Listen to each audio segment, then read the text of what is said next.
सबैजना भाइ बहिनीहरूलाई चाहिँ आजको भिडियोमा एकदमै वेलकम छ। आज चाहिँ हामी चाहिँ government book versus private book कुन राम्रो हुन्छ भन्ने बारेमा छलफल गर्न गइरहेका छौँ होइन। हामी धेरै जस्तो स्कुलले के प्रोभाइड गर्छ त सिडिसी बुक पनि प्रोभाइड गर्छ र गभर्मेन्ट बुक पनि प्रोभाइड गर्छ, सिडिसी बुक पनि प्रोभाइड गर्छ र प्राइभेट बुक पनि प्रोभाइड गर्छ होइन। अनि स्टुडेन्टले चाहिँ अब कुन बुक युज गर्दा राम्रो हुन्छ त्यो बारे हामी आज छलफल गर्न गइरहेका छौँ होइन। सिडिसी भर्सेस प्राइभेट बुक होइन।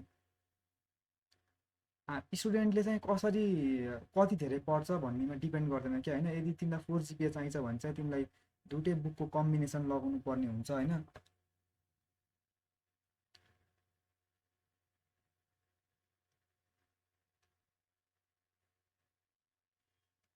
तिमीलाई चाहिँ के गर्नुपर्छ त 4 GPA ल्याउने स्टुडेन्टले चाहिँ होइन दुइटै बुक कम्बिनेसन गर्नुपर्छ क्या उसले चाहिँ होइन। दुइटै हाम्रो प्राइभेट बुक र गभर्मेन्ट बुक कम्बिनेसन गरेर पढ्नुपर्छ होइन। अनि त्यसले गर्दा चाहिँ के हुन्छ त तिम्रो 4 GPA आउने चान्सेस चाहिँ बढ्छ होइन। त्यो चाहिँ त्यतिर याद राखिरह। अनि तिम्रो प्राइभेट बुकमा चाहिँ के हुन्छ त 3 टाइम्स बढी प्र्याक्टिस हुन्छ है। प्राइभेट बुकमा चाहिँ बढी के हुन्छ त प्राइभेट बुकमा चाहिँ तिम्रो बढी के हुन्छ भन्दा प्राइभेट बुकबाट चाहिँ तिम्रो धेरै प्र्याक्टिस हुन्छ, अनफोल्ड हुन्छ, प्र्याक्टिस अनफोल्ड हुन्छ होइन। अनि तिम्रो एनइबीबाट चाहिँ के हुन्छ त एससीमा क्वेसन चाहिँ जुन हालिन्छ नि एससीमा एनइबीको क्वेसन त्यो चाहिँ ठ्याक्क तिम्रो गभर्मेन्ट बुकबाट निकालेर हाले हुन्छ। त्यही भएर तिम्रो गभर्मेन्ट बुक पनि छुटाउनु भएन होइन। अनि तिम्रो एउटा स्ट्रङ फाउन्डेसन चाहिँ कसरी बन्छ भन्दा चाहिँ दुवै बुक मिलाएर पढ्दा चाहिँ तिम्रो 4 GPA चाहिँ एचिभ हुन्छ होइन। यो चाहिँ यतिसम्म तिमीलाई मैले भनेँ होइन। अब अरूमा गयौँ हामी।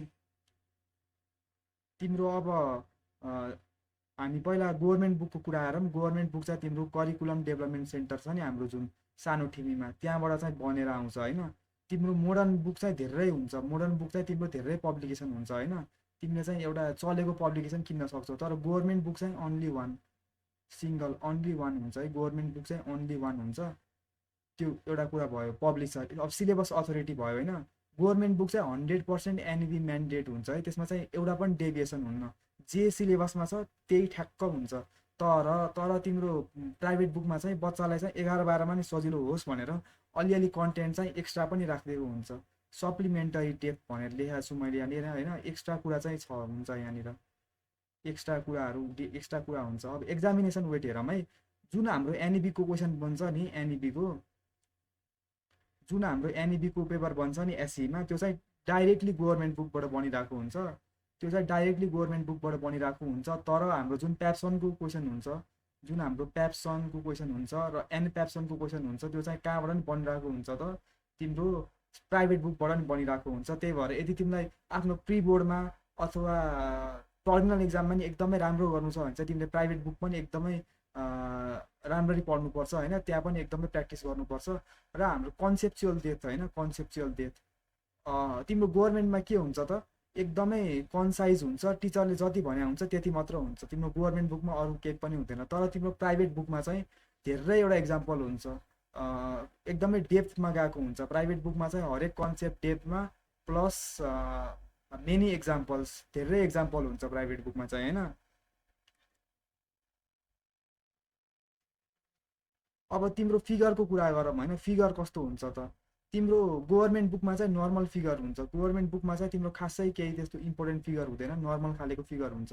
तर तिम्रो प्राइभेट बुकमा चाहिँ एकदमै रिच डायग्राम्स हुन्छ, एकदमै लेभल फिगर्स हुन्छ। र तिमीले फिगर चाहिँ कुन बुकबाट पढ्नु पर्यो त प्राइभेट बुकबाट पढ्नु पर्यो।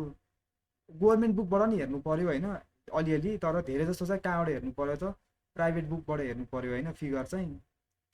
र हाम्रो प्र्याक्टिस छ होइन। गभर्मेन्ट बुकमा चाहिँ तिम्रो थोरै एक्सर्साइज हुन्छ र त्यहाँ चाहिँ धेरै तिमीलाई प्र्याक्टिस गराउँदैन होइन। गभर्मेन्ट बुकमा चाहिँ थोरै एक्जाम्पल्स हुन्छ, लो एक्जाम्पल्स।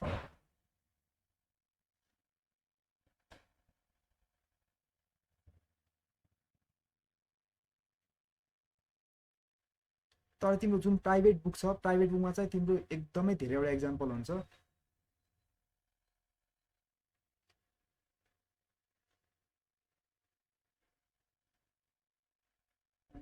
भिडियो भिडियो बनाइरहेको छु क्या म अहिले।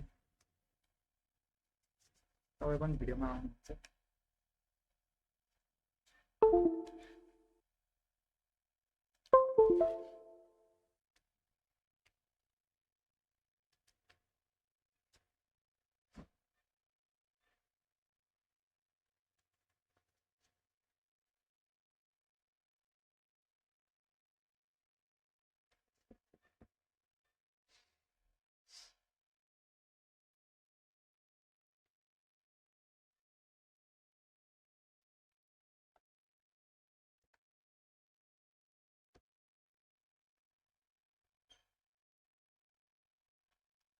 अब हाम्रो ल्याङ्ग्वेजको कुरा गरौँ होइन, ल्याङ्ग्वेज चाहिँ अब हाम्रो ल्याङ्ग्वेज चाहिँ तिम्रो गभर्मेन्ट बुकमा चाहिँ नेपाली पनि हुन्छ इङ्ग्लिस पनि हुन्छ होइन, दुइटै मिडियम हुन्छ। तर तिम्रो प्राइभेट बुकमा के भयो, अन्ली इङ्ग्लिस।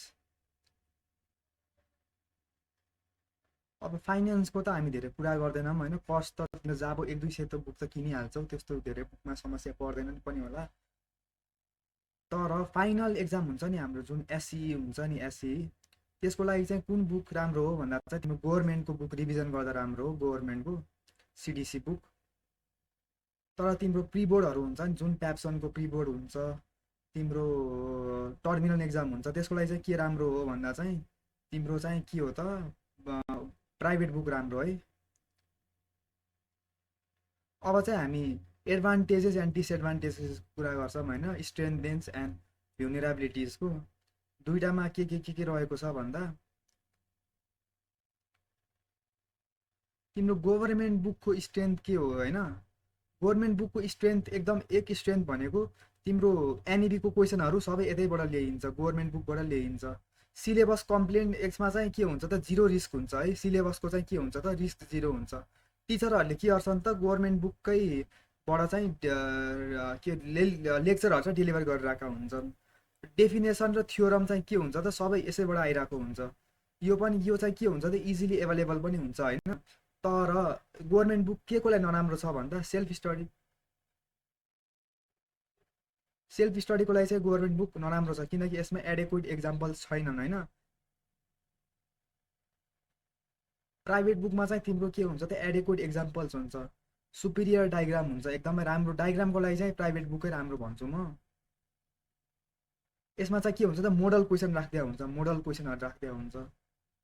अनि यसमा चाहिँ के हुन्छ त, ग्रेडेड डिफिकल्टी हुन्छ क्या, हायर एबिलिटी भनेर राख्दै हुन्छ, जसले गर्दा चाहिँ सल्भ गर्ने स्टुडेन्टलाई नि एकदम सजिलो हुन्छ ग्रेडेड डिफिकल्टीले गर्दा चाहिँ।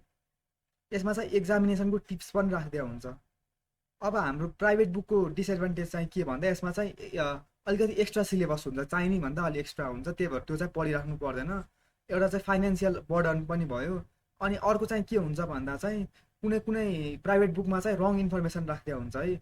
अनि कुनै कुनैमा चाहिँ के हुन्छ भन्दा चाहिँ रङ मेमोराइजेसनहरू राख्दै हुन्छ। अब तिम्रो गभर्मेन्ट बुकको डिसएडभान्टेज त्यही हो, यसमा चाहिँ सेल्फ स्टडी गर्नको लागि चाहिँ इनफ एक्जाम्पल चाहिँ हुँदैन। यसमा चाहिँ के हुँदैन, इनफ एक्जाम्पल्स चाहिँ हुँदैन। यसमा के हुँदैन, तिम्रो चाहिने जति क्वेसनहरू हुँदैन यसमा चाहिँ, इन्सफिसियन्ट प्र्याक्टिस भोल्युम। यसमा चाहिँ के हुन्छ त तिम्रो, यसमा चाहिँ तिम्रो चाहिँ एकदमै